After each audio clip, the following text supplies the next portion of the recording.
జై శ్రీరామ్. శ్రీమాత్రే నమః. శ్రీ గురుభ్యో నమః. 2025 సంవత్సరం జూన్ మాసంలో ద్వాదశ రాశుల వాళ్ళకి, ద్వాదశ లగ్నాల వాళ్ళకి జూన్ మాసం యొక్క ఫలితాలు. గోచర గ్రహస్థితుల్ని ప్రసాదించే గ్రహదేవతలు ఏ ఏ రాశుల్లో స్థితులై ఉన్నారో ప్రథమంగా అవి పరిశీలిద్దాం మనం. అన్నిటికంటే ప్రథమ రాశి అయిన మేషరాశిలో శుక్ర భగవానుడి సంచారము, అలాగే ద్వితీయ రాశి అయిన వృషభ రాశిలో రవి బుధుల సంచారము. బుధ భగవానుడు ఈ నెల 6వ తారీఖు వరకు కూడా వృషభ రాశిలో సంచారం చేసి 6వ తారీఖు తర్వాత నుంచి అంటే 7వ తారీఖు నుంచి మిథున రాశిలో ఆయన సంచారం కొనసాగుతుంది. మిథున రాశిలో ఆయన సంచారము తర్వాత ఈ నెల 23వ తారీఖు మిథున రాశిలోంచి కర్కాటక రాశిలోకి ఆయన సంచారం జరుగుతుంది. అలాగే సూర్యనారాయణమూర్తి కూడా వృషభ రాశిలో జూన్ 15వ తారీఖు వరకు సంచారం చేసి 16వ తారీఖు నుంచి మిథున రాశిలోకి అడుగుపెడుతూ ఉన్నాడు. ఇంకా అలాగే దేవగురువు అయిన బృహస్పతి మిథున రాశిలో సంచారం జరుగుతూ ఉంది. కర్కాటక రాశిలో మంగళ సంచారం జరుగుతోంది ఈ నెల 6వ తారీఖు వరకు కూడా. 6వ తారీఖు నుంచి కర్కాటక రాశిలో ఉన్న మంగళ సింహరాశిలోకి సంచారం సాగిస్తారు. సింహరాశిలో కేతు భగవానుడు మరియు కేతు భగవానుడు ఆల్రెడీ అక్కడ ఉన్నాడు. మంగళ కూడా 7వ తారీఖు నుంచి సింహరాశిలో సంచారం సాగిస్తూ ఉన్నారు. కుంభరాశిలో రాహు భగవానుడి యొక్క సంచారము, చివరిదైన మీనరాశిలో శనైశ్వరుడి సంచారం. ఈ గోచార గ్రహస్థితుల రీత్యా ద్వాదశ రాశుల వాళ్ళకే కానివ్వండి, ద్వాదశ లగ్నాల వాళ్ళకే కానివ్వండి ఎలాంటి ఫలితాలు ఉంటాయో మనం చూద్దాం. ఇప్పుడు మనం ఈ మాసం యొక్క ఫలితాలు ద్వాదశ రాశుల వాళ్ళకి ఎలా ఉంటుందో తెలుసుకుందాము. మీ రాశి ఏంటి అనేది, మీ జన్మరాశి ఏంటి అనేది మీకు తెలుస్తుంది. చాలామందికి తెలిసే ఉంటుంది. సో మీ రాశి తెలుసున్నప్పుడు మీ రాశి యొక్క ఫలితాలు తెలుసుకోండి. కొంతమందికి వాళ్ళ లగ్నం కూడా తెలిసి ఉంటుంది. అంటే మీరు ఎవరైనా జ్యోతిష పండితుల దగ్గరికి వెళ్ళినప్పుడు మీ రాశి ఇది, మీ నక్షత్రం ఇది, మీ లగ్నం ఇది అని వాళ్ళు తెలియజేస్తారు. కొంతమందికి లగ్నం తెలిసి ఉంటుంది. లగ్నం తెలిసి ఉన్నప్పుడు మీది 12 రాశుల్లో ఏ రాశి అయినా సరే మీది ఏ లగ్నం ఉందో ఆ రాశి ఫలితాలు కూడా చూసుకోవడానికి ప్రయత్నించండి. ఇప్పుడు కొన్నిసార్లు రాశిలో బాగోకపోతే, రాశి ప్రకారం బాగోకపోతే లగ్నం ప్రకారం బాగా ఉంటే అక్కడ మీకు ఆ పర్టికులర్ పాయింట్స్ ఏవైతే రాశి ప్రకారం బాగాలేదో లగ్నం ప్రకారం బాగున్నది బ్యాలెన్స్ చేస్తుంది. రెండిట్లో బాగా ఉంటే సూపర్ స్ట్రాంగ్గా ఉన్నాయి అటువంటి పాయింట్స్ అని అర్థము. సో మీకు అసలు లగ్నం తెలియదు, మీ రాశి ఏది అదే చూసుకోండి ప్రశాంతంగా. మీకు లగ్నం తెలిసి ఉంటే మీ రాశి మీకు ఖచ్చితంగా తెలుస్తుంది. అప్పుడు మీ రాశి మీ లగ్నం రెండు చూసుకోండి. ఉదాహరణకి ఎవరిదైనా వృషభ రాశి అయింది, తులా లగ్నం అయింది, అప్పుడు మీరు వృషభ రాశి ఫలితాలు చూసుకోవాలి, మీరు తులా లగ్న ఫలితాలు చూసుకోవాలి. 12 రాశుల్లో మీరు ఏ లగ్నం పడినా సరే, మేషరాశి మొదలుకొని మీనరాశి వరకు ఏ లగ్నం మీద అయితే లగ్న ఫలితాలు కూడా చూసుకోండి. ఆ లగ్నం ఏ రాశికి సంబంధించి ఆ రాశి ఫలితాలు కూడా మీకు వర్తిస్తాయి. ఎలానో లగ్నం తెలిసిన వాళ్ళకి రాశి తెలిసే ఉంటుంది ఖచ్చితంగా. రాశి ఫలితాలు కూడా చూసుకోండి. ఈ రెండు తెలియని వాడికి ఓన్లీ రాశి తెలిసిన వాళ్ళు రాశి తెలిసిన వాళ్ళు ఎలాంటి ఇబ్బంది లేకుండా మీ రాశి యొక్క ఫలితాలు ఫాలో అవ్వడానికి ప్రయత్నించండి. కొంతమంది నామ నక్షత్రం ప్రకారం రాశిని ఫాలో అయ్యి చూసుకుంటారు. అలాంటి లిస్టులో మీరు ఉంటే అలా కూడా మీ రాశి ఫలితాలను మీరు చెక్ చేసుకోవచ్చు. కొంతమంది సన్సైన్ ప్రకారం ఫాలో అవుతారు. అప్పుడు మీరు ప్రత్యేకించి మూన్ సైన్ కాకుండా సన్సైన్ ఫాలో అయ్యే వాళ్ళైనా కూడా మీ మీరు పుట్టినప్పుడు ఏ రాశిలో ఉన్నారో ఆ రాశి ఫలితాలు మీరు చూసుకోవచ్చు. ఇక్కడ మీకు అసలు ఇవన్నీ కన్ఫ్యూజింగ్గా ఉన్నాయి అని అనుకుంటే, అంటే లగ్నం తెలిసిన వాళ్ళకైతే ఈ కన్ఫ్యూజన్స్ ఏమీ ఉండవు, ఇలాంటి తిక్కమక్కలు ఏమీ ఉండదు. ఒకవేళ తెలియని వాళ్ళు, ఒక రాశి తెలిసిన వాళ్ళు అయితే ప్రశాంతంగా మీ రాశి యొక్క ఫలితాలను తెలుసుకోండి. ఇప్పుడు మనం విడివిడిగా అన్ని రాశుల వాళ్ళకి ఈ మాసము గోచర గ్రహస్థితిలో ఉన్న దేవతలు ఎలాంటి ఫలితాలను ప్రసాదిస్తున్నారు అన్న విషయాన్ని మనం ఇప్పుడు చూద్దాం. ఈ మాసము ద్విశోభ రాశులు చాలా బలంగా ఉన్నాయి. దానికి కారణము ద్విశోభ రాశుల్లో ఒకటైన మీనరాశిలో శనైశ్వరుడు సంచారం చేస్తూ ఉన్నాడు. ఇంకొక రాశి మిథున రాశి. అంటే ప్రథమంగా మనం చూస్తే మిథున రాశి, కన్యా రాశి, ధనుసు రాశి, మీనరాశి ఈ 4 కూడా ద్విశోభ రాశులు. ద్విశోభ రాశుల్లో గురు భగవానుడు ఒకటైన మిథున రాశిలో గురుదేవుని సంచారం సాగుతూ ఉంది. ఈ మాసం మొదటి వారంలో బుధ భగవానుడు కూడా గురుదేవుడితోటి కూడి సంచారం సాగిస్తూ ఉన్నారు. అలాగే ఈ మాసం 15 మధ్యమంలో సూర్యనారాయణమూర్తి కూడా మిథున రాశిలో సంచారం సాగిస్తూ ఉన్నారు. అంటే ఈ మాసం మనం అటు ఇటుగా వేసుకుంటే కనుక మాసం మొదటి వారం నుంచి మాసాంతం వరకు కూడా గురు భగవానుడు 1 year వరకు అక్కడే ఉంటారు. గురు భగవానుడికి తోడుగా బుధ భగవానుడు ఆయన రాశిలో సంచారం చేయడము, అలాగే ఆయనతో పాటు సూర్యనారాయణ మూర్తి కూడా 15వ తారీఖు నుంచి సంచారం చేయడం, ఇంకొక ద్విశుభ రాశి అయిన ఇంకొక రాశిలో శనేశ్వరు శని మహారాజు మరియు గురువు వీళ్ళిద్దరూ కూడా మేజర్ ట్రాన్సిటింగ్ ప్లానెట్స్. వాళ్ళకి తోడు వీళ్ళు కూడా కూడారు కాబట్టి ద్విశుభ రాశులు చాలా బలోపేతంగా ఉన్నాయి ఈ మాసాంతం వరకు కూడా. ద్విశుభ రాశులు బలోపేతంగా ఉండడం వల్ల మీకు ఎలాంటి రిజల్ట్స్ వస్తాయి అనేది ఇప్పుడు మనం విడివిడిగా ఒక్కొక్క రాశి వాళ్ళకి చూసుకుందాం. మకర రాశి మకర లగ్నంలో పుట్టిన వాళ్ళకి ఈ మాసం యొక్క గోచర గ్రహస్థితుల ఫలితాలు.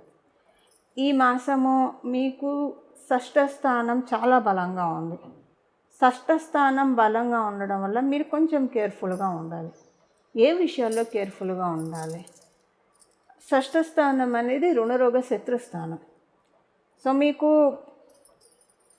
హెల్త్ పరంగా కొంచెం కేర్ తీసుకోండి. మీరు హెల్త్ పరంగా కేర్ అంటే ఒకవేళ మీరు ఆల్రెడీ హెల్త్ పరంగా బాగా కేర్ తీసుకునే వ్యక్తులు అయితే చాలా మంచి ఆరోగ్యాన్ని రిటైన్ చేసేవాళ్ళు, అసలు హెల్త్ పరంగా ఎలాంటి ఛాన్స్ తీసుకోమని అనుకుంటే అప్పుడు మీరు ఈ పాయింట్ ఇగ్నోర్ చేసేయచ్చు. ఒక్కొక్కసారి మనం ఎంత హెల్తీగా ఉన్నా జన్మజాతక పరిస్థితుల రీత్యా కావచ్చు, గోచర పరిస్థితుల రీత్యా కావచ్చు, అసలంటూ ఏవి అటాక్ అవ్వకుండా మానవ మాత్రలు ఎవరికి సాధ్యం కదా. జలుబో దగ్గో ఇలాంటివి అటాక్ అవుతాయి, నార్మల్గా వచ్చేవి. సో ఈ మాసము కోల్డ్ లేదా మీకు సైనసైటిస్ ఉంటే ఆ పెయిన్ ఎక్కువ అవ్వడానికి ఈ మాసం కొంచెం గోచర గ్రహస్థితుల రీత్యా అవకాశం ఉంది. స్లైట్గా ఉంటుంది, అది కూడా మేజర్ అని చెప్పడానికి లేదు. అలాగే మీరు ఎవరి దగ్గర నుంచి అయినా డబ్బులు తీసుకోవాలని అనుకుంటే మరీ అత్యవసరమైన పరిస్థితులు తప్పదు అనుకుంటే తప్పించి మీకు అవకాశం ఉంటే ఈ మాసం వరకు రుణ ప్రయత్నాలు చేయకండి. రుణ ప్రయత్నాలు చేయడం వల్ల రుణం అయితే వస్తుంది, కానీ దానివల్ల మీకు ఫ్యూచర్లో అది పే చేయడానికి చాలా ఇబ్బంది పడతారు. సో అంటే ఇప్పుడు హెల్త్ పరంగా ఎమర్జెన్సీ, మెడికల్ ఎమర్జెన్సీ ఉంది అప్పుడు ఇంకా అప్పుడు ఇవేం పట్టించుకోకర్లేదు. అప్పుడు మీకు ఈ పాయింట్ అప్లికేబిలిటీ కూడా ఉండదు. మీరు చక్కగా తీర్చగలుగుతారు, లేదా వాళ్ళైనా వదిలేస్తారు మిమ్మల్ని. సో మెడికల్ ఎమర్జెన్సీ అయితే కనుక మీరు అప్పుగా తెచ్చుకున్నా ఇబ్బంది ఏం లేదు. అంటే ఇప్పుడు పర్వాలేదు, ఇప్పటికిప్పుడు ఈ మాసమే నేను డబ్బులు తీసుకొని ఈ పని చేయకపోవడం వల్ల కొంపలు ముంచుకుపోయిన ఇబ్బంది ఏం లేదు అని అనుకుంటే ఈ మాసం వరకు రుణానికి వెళ్ళకండి. నెక్స్ట్ మంత్ ప్రయత్నించండి. లేదు చాలా ఎమర్జెన్సీ, పిల్లల ఎడ్యుకేషను లేదా కొన్ని ఎమర్జెన్సీ థింగ్స్ ఉంటాయి మనిషిగా పుట్టిన వాళ్ళకి, అన్అవాయిడబుల్ థింగ్స్, అలాంటివి అప్పుడు మీరు ఈ పాయింట్ ఇగ్నోర్ చేయండి. మీరు లోన్ కోసం వెళ్ళొచ్చు, ఇబ్బంది ఏం లేదు. మీరు పూర్వపు రోజుల్లో లోన్ తీసుకొని ఉంటే ఎవరి దగ్గర నుంచి అయినా ఈ మాసం కొంచెం వాళ్ళ నుంచి మీకు థ్రెట్ ఎక్కువైనట్లు అనిపిస్తుంది. అది ప్రత్యేకించి మీరు బ్యాంక్స్ నుంచి తీసుకొని ఉంటే, ఫైనాన్షియల్ ఇన్స్టిట్యూషన్స్ నుంచి తీసుకొని ఉంటే, కొన్ని మిస్ ట్రాన్సాక్షన్స్ అంటే మీరు మీ చెక్ బౌన్స్ అయిందని చెప్పడము, లేదా అంతకుముందు ఏవైనా సరిగ్గా ప్రాపర్ ట్రాన్సాక్షన్స్ లేదనడము, ఇలాగా బ్యాంకింగ్ నుంచి, ఫైనాన్షియల్ ఇన్స్టిట్యూషన్స్ నుంచి కొంచెం స్వల్పంగా ఇబ్బందులు ఎదుర్కొనే ఛాన్స్ ఉంటుంది. మీ జన్మజాతకం బాగా ఉంటే ఇది ఎక్కువగా చూడరు, కొంచెం మైనర్గా ముందే మీరు చూసుకుంటారు. మీరు ఒక లుక్ మీరు చూసుకుంటారు. కూడా మీ జన్మజాతకం బాగోకపోతే కొంచెం ఇబ్బంది స్లైట్గా చూస్తారు, అది కూడా మేజర్గా అని చెప్పడానికి లేదు. అలాగే మీరు మీ అపోనెంట్స్ నుంచి చాలా జాగ్రత్తగా ఉండాలి. ఇది ఏంటంటే మీకు తెలియకుండానే మీకు అనిపిస్తూ ఉంటుంది, మీ అపోనెంట్స్ చాలా స్ట్రాంగ్ అవుతున్నారు అని అనిపిస్తూ ఉంటుంది. ఎందుకంటే షష్ఠ స్థానంలో గురు భగవానుడు, షష్ఠాధిపతి అవుతున్న బుధ భగవానుడు అక్కడే సంచారము. అంటే మీకు అంటే మీ అపోనెంట్స్ తోటి కొంచెం పెక్యులర్ సిచ్యువేషన్స్ ఈ మాసం ఫేస్ చేస్తారు.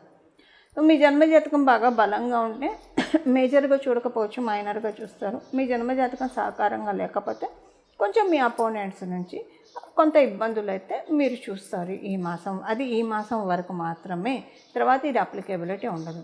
కొంచెం ఒకవేళ అపోనెంట్స్తో కాకపోతే మీ చుట్టూ ఉన్నవాళ్ళు మీ గురించి మీ మీద అలిగేషన్స్, రూమర్స్, గాసిప్స్ ఇవన్నీ చాలా ఎక్కువ ఉంటాయి. మీకు అనిపిస్తుంటుంది అంటే ప్రొడక్టివ్గా ఎందుకు టైంని జనాలు వాడుకోరు, ఒక మంచి పని కోసము మనకి భగవంతుడు జీవితాన్ని ఇచ్చింది సార్థకం చేసుకోమని. అందరూ అజ్ఞానంతో ఎందుకు ఇంత నిరర్ధకం చేసుకుంటున్నారు? ఒక్క మాట కూడా కడుపుకొచ్చే మాట ఉండదు, కాలుకొచ్చే మాట ఉండదు. ఎందుకు ఇలాగ జనాలు అజ్ఞానంలో పడిపోతున్నారు అంటే ఈ ఈ ఈ ఫ్లోలో కాకపోయినా ఎందుకు ఇలా ఉన్నారు జనాలని ఇక మీ మైండ్ సెట్ని బట్టి మీరు ఆలోచించుకుంటారు. నేను ఎగ్జాంపుల్కి ఇలా చెప్తున్నాను. అలాంటి ఆలోచనలు ఈ మాసం మీకు ఎక్కువగా వస్తూ ఉంటాయి అన్నమాట. సో ఏది జరిగినా కూడా దైవ కృపతో జరుగుతూ ఉంది. అంతా నడిచేది నడిపించేది అంతా కూడా పరమాత్ముడి దయతోనే మనం చేస్తున్నాం అనుకుంటూ ప్రశాంతంగా మీరు ఉండడానికి ప్రయత్నించండి. ఏ విషయానికి కూడా మీరు ట్రిగర్ అవ్వకుండా ఉండడమే మంచిది. ఈ మాసం మీరు ఎక్కడ ట్రిగర్ అవుతారో ఛాన్స్ కోసం అపోనెంట్స్ ఎదురు చూస్తూ ఉంటారు. కొంచెం కేర్ఫుల్గా ఉండండి మీరు ఈ మాసము. ఎందుకంటే షష్ఠ స్థానంలో గురు భగవానుడు అతి బలంగా ఉన్నాడు. సో మీ అపోనెంట్స్కి స్ట్రెంగ్త్ ఎక్కువగా దొరుకుతూ ఉంది. మీరు కొంచెం అంటే ఎక్కువగా రియాక్ట్ అవ్వకుండా ఉంటే కనుక చాలా బాగా ఉంటుంది. కాంపిటేటివ్ ఎగ్జామ్స్ రాయాలనుకునే వాళ్ళకి చాలా అంటే చాలా శుభ సమయము. ఇది ఈ మాసం యొక్క గోచర గ్రహస్థితుల ఫలితాలు. మకర రాశి మకర లగ్నంలో పుట్టిన వాళ్ళకి ఈ మాసంలో ద్విశుభ రాశుల్లో అత్యంత బలీయంగా ఉన్నది మిథున రాశి. మనం కాలపురుషుడి కుండలిలో చూసుకుంటే కనుక మిథున రాశి మన భుజాలని సూచిస్తుంది. అంటే ఏదైనా ఒక కార్యం వాళ్ళు భుజాల మీద వేసుకొని వాళ్ళు నడిపిస్తున్నారు, ఇలా మనం జనరల్గా చెప్పుకుంటూ ఉంటాం కదా. ఇప్పుడు కాలపురుషుడి కుండలి ప్రకారం మనం చూసుకుంటే అన్ని రాసుల వాళ్ళకి కూడా ఈ పాయింట్ అప్లికేబిలిటీ ఉంటుంది. అంటే మనం ఏదైనా ఇంపార్టెంట్ పనులు తలపెడితే అవన్నీ కూడా శీఘ్రంగా అతి శీఘ్రంగా అంటే అతి వేగవంతంగా